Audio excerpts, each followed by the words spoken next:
Chen Ping tidak peduli dengan apa yang dipikirkan kedua saudari itu, tetapi terus berjalan maju. Dia juga mengeluarkan tas penyimpanan Tang Xiaoyi dan memeriksanya dengan cermat.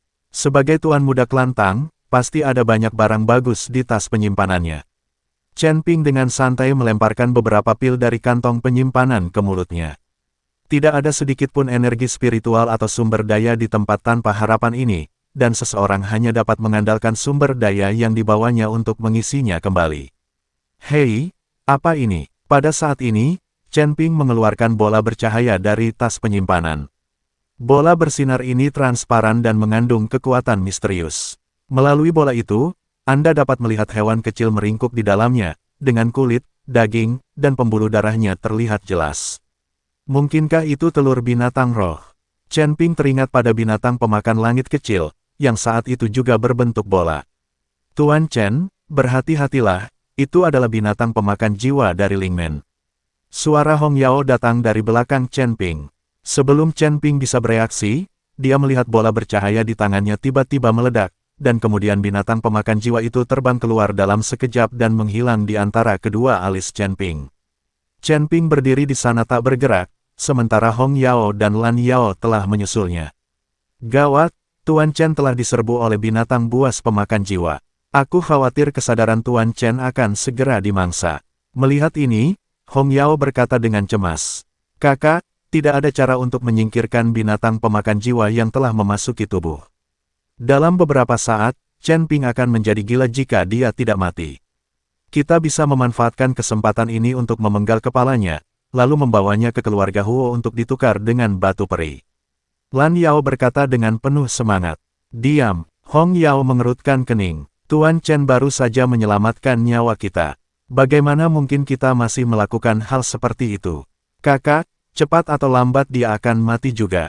Bahkan jika kita tidak melakukannya, pasti ada orang lain yang melakukannya. Daripada membiarkan orang lain mendapatkan uangnya, akan lebih baik bagi kita para saudari untuk mendapatkan 200.000 batu peri.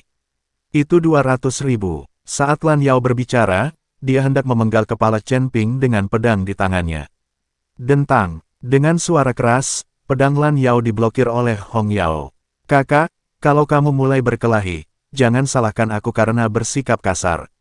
Hong Yao berkata dengan wajah dingin. Kakak, kamu bodoh sekali. Lan Yao tidak punya pilihan lain selain menyimpan pedangnya.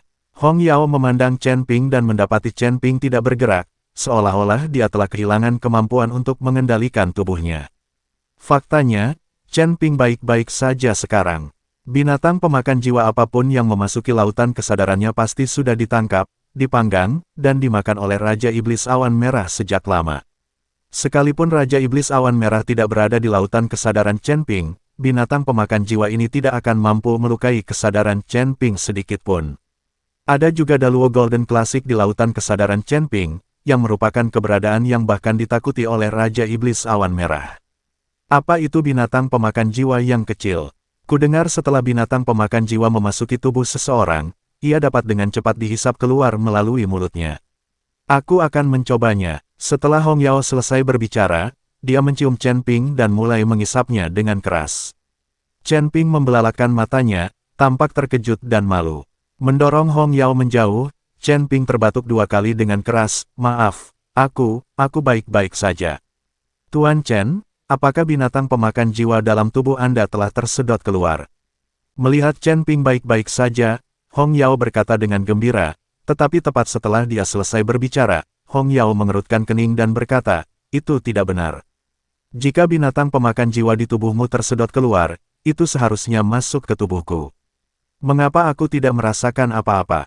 Aku membunuh binatang pemakan jiwa itu begitu ia memasuki tubuhku. Otakku tidak bisa dimakan semudah itu. Chen Ping tersenyum tipis. Chen Ping masih berterima kasih kepada Hong Yao.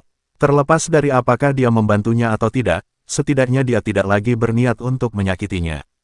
Tapi Lan Yao itu, Chen Ping menatap Lan Yao, dengan niat membunuh terpancar di matanya. Lan Yao merasakan niat membunuh dari Chen Ping dan sangat ketakutan hingga dia mundur beberapa langkah, tampak sangat gugup. Tuan Chen, terkadang saya memang ceroboh. Saya harap Anda tidak keberatan. Melihat ini, Hong Yao segera memohon belas kasihan. Kamu mengandalkan bantuan kakakmu, Kalau tidak, kamu pasti sudah menjadi mayat sekarang.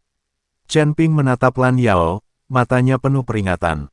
Setelah mengatakan itu, Chen Ping berbalik dan pergi. Dia tidak ingin terlalu banyak berurusan dengan saudara kembar di depannya. Tetapi siapa yang mengira bahwa begitu Chen Ping pergi, mereka berdua menyusulnya. Ada lagi, tanya Chen Ping. Guru Chen, kami ingin mengikuti Guru Chen.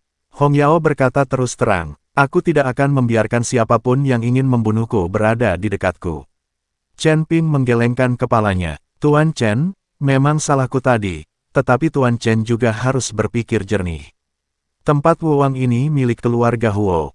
Mereka memberi hadiah kepadamu tetapi tidak mengirim siapapun untuk memburumu. Ini menunjukkan bahwa mereka hanya ingin menjadikan Tuan Chen sebagai tikus yang menyeberang jalan. Semua kultivator yang bisa datang ke Wuwang Land berasal dari sekte dan keluarga yang memiliki kekuatan tersembunyi. Jika orang-orang ini menargetkan Master Chen, maka Master Chen tidak akan pernah merasa damai. Hong Yao mengikuti Chen Ping dan berkata, apakah kau punya cara untuk mencegahku menjadi sasaran? Tanya Chen Ping. Hong Yao mengangguk, Tuan Chen, alasan mengapa Anda menjadi sasaran adalah karena ranah Anda saat ini terlalu rendah. Saya harap Anda tidak akan menyembunyikan ranah Anda dan secara langsung memperlihatkan kekuatan Anda untuk membuat beberapa orang mundur. Jika Tuan Chen baru saja menunjukkan kekuatan aslinya, Tang Xiaoyi tidak akan berani memprovokasi Tuan Chen dengan mudah. Chen Ping tersenyum, alam Mahayana tingkat ketiga adalah alam sejatiku. Aku tidak menyembunyikan apapun. Apa? Hong Yao terkejut. Seorang kultivator pada alam Mahayana tingkat ketiga membunuh seorang kultivator pada alam Mahayana tingkat ke-9 hanya dengan satu pedang. Bukankah ini terlalu keterlaluan? Setelah terkejut sejenak, Hong Yao melanjutkan, Tuan Chen, karena Anda berbakat dan dapat bertarung di atas level Anda harus pergi ke Sekte Dao. Sekarang tangga menuju surga belum turun, hampir semua kultivator telah berkumpul di Sekte Dao. Setelah Master Chen tiba di Sekte Dao, dia bisa dengan sombong menunjukkan kekuatannya. Dengan cara ini, banyak orang akan takut dengan kekuatan Master Chen dan tidak akan berani memprovokasi Anda lagi. Ada juga kekuatan di balik Master Chen, yang juga dapat ditampilkan, seperti Kaisar Kota Sun Moon. Anda dapat memerintahkan Kaisar Kota Sun Moon untuk memijat punggung Anda di jalan dan melihat apakah orang lain berani menargetkan Anda. Saya khawatir bahkan keluarga Huo dan keluarga Tang tidak berani membalas dendam pada Tuan Chen. Chen Ping mendengarkan analisis Hong Yao dan tersenyum tipis. Apakah kamu memintaku untuk pamer? Hong Yao mengangguk, jika Tuan Chen benar-benar hebat, tunjukkan saja yang sebenarnya. Jika dia tidak benar-benar hebat, pura-pura saja hebat.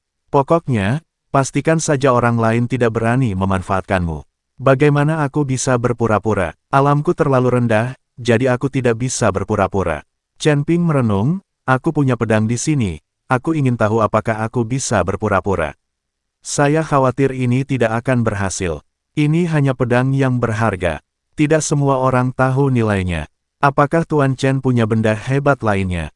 Hong Yao bertanya, lalu aku akan berpura-pura punya binatang dewa, berpura-pura tahu ilmu peri, berpura-pura tahu formasi, berpura-pura bisa memulihkan kesehatan orang, berpura-pura punya busur dewa, dan berpura-pura punya pendukung yang bisa menghancurkan surga dan manusia dengan satu pukulan.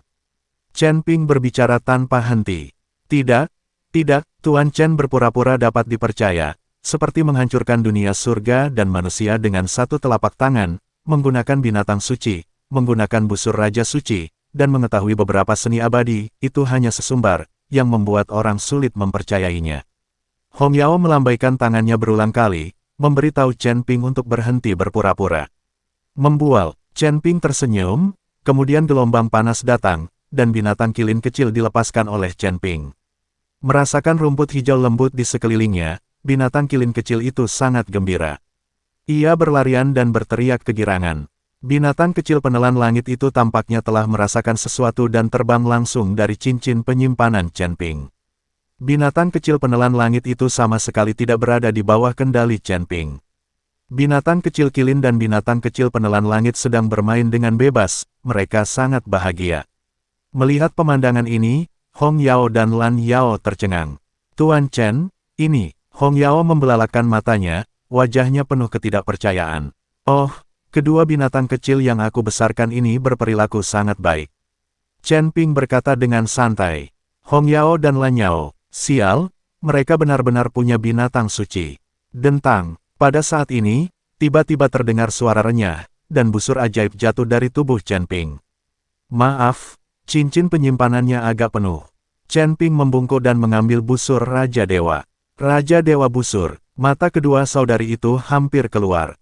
Sial, aku benar-benar punya busur Raja Dewa. Setelah menyimpan busur Raja Dewa, ujung jari Chen Ping tiba-tiba bersinar terang, lalu dia menunjuk ke kehampaan. Cahaya keemasan langsung menghilang dalam kehampaan. Seluruh kekosongan mulai terdistorsi dan waktu seakan berhenti. Jari abadiku cukup bagus, kan? Chen Ping bertanya dengan tenang.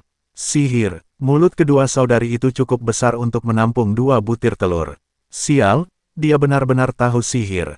Chen Ping melihat beberapa kambing lewat di kejauhan, jadi dia melambaikan satu tangan di udara dan serangkaian pola susunan pun muncul. Tak lama kemudian terbentuklah sebuah formasi, dan kambing-kambing itu pun terperangkap dalam formasi tersebut dan langsung dikirim ke Chen Ping dan anak buahnya.